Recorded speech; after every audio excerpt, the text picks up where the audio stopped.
Let me tell you a little story about a Mexican restaurant that I have in my neighborhood. All indoor seating. Okay, little hole-in-the-wall place that makes great food. Unbelievable service. Me and my wife love going there.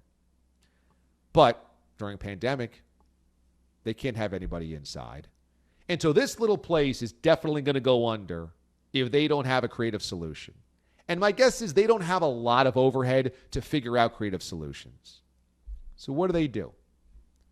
Can't go inside. So the moment the weather got warm, they bought themselves a big, sturdy tent, a big canopied tent, the type that you would see for high school graduations or college parties or what have you, reunions.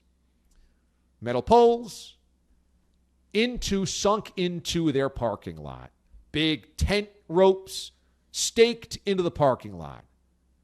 And even with social distancing, they can get 10 to 12 tables under there. And my wife and I went the other day. Rainstorm came in, rain coming down, wind whipping through. But you know what? This team, these servers, this restaurant, hey, we're going to keep plowing through.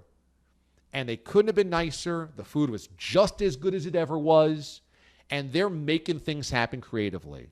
Okay, we can't do this. We got to do this. What do we invest in? How do we pivot? How do we be flexible? And thank goodness, because I love this place. But if they weren't serving anybody over the course of the summer, they're toast.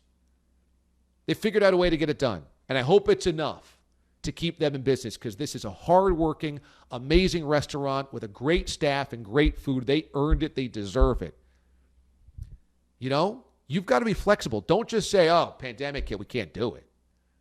And we're seeing this across our nation. We're seeing the ingenuity across the entire country. I don't want to hear Urban Meyer, Matt Leinart, and the other people in college football just say, no, you can't do spring football. No, but there's no chance. You've got to find creative solutions. And what's not going to happen is we're not going to play football on time this year in the fall, college-wise. The timeline does not line up unless you're not going to have practice starting August 1. Instead, you're going to have practice August 15th. And even then, that feels like, you got a month to get this thing under control. But what you can do is find creative scheduling solutions for the academic year and springtime of the next fall. And now you got yourself something.